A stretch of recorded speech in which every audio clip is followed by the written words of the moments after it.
Hello everyone. So our group report is all about the Asian regionalism. So here are the intended learning outcomes.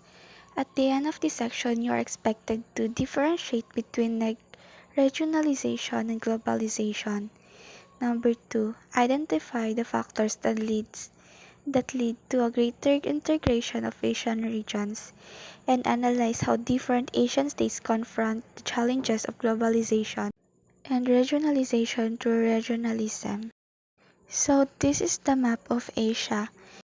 Ang Asia ang may pinakamalaking kontinente dito sa mundo and has the biggest population of at least 2 to 3 of the world's inhabitants. The continent comprises 1 to 3 of the world's landmass, and the term originated from the West, particularly from ancient Greece. The Asia also contains the world's most populous country, which is ang China, at ang pinakamalaking bansa, which is ang Russia. So let's move on to the next slide. So ang tatlong to ay sakop pa rin ng Asia. First, we have China. China. China is a home of more than 1.4 billion people based on the 2018 population projection of the United Nations. Next is Japan. It was able to adapt its policies to the dictates of the West and consequently incorporated itself to the global economy after the Second World War.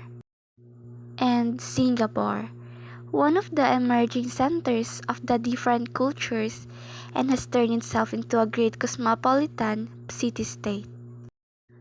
Economy in Asia.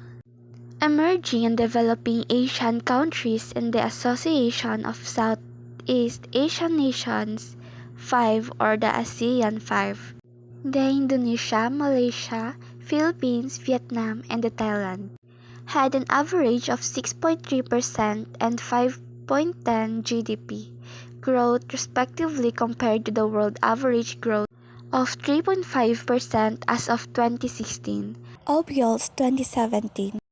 So noong 2016, ang China ang world's leading exporter of goods valued at $1.99 trillion, followed by the United States with $1.45 trillion. Dillinger 2018. Due to the economic and political growth in the regions of Asia started to shape up, most countries want to have collaborations, East Asian countries and the Association of Southeast Asian Nations. May mga bansa na gusto ng collaborations with East Asian countries at yun ay dahil sa economic growth and political growth ng mga regions ng Asia. The United States strategically takes care of its allies in Asia to maintain and further enhance its supply of raw materials, human technological skills, and its military force. Meanwhile, Europe keeps its strong relationship with Asian countries to expand its growing business in the field of medical science and research.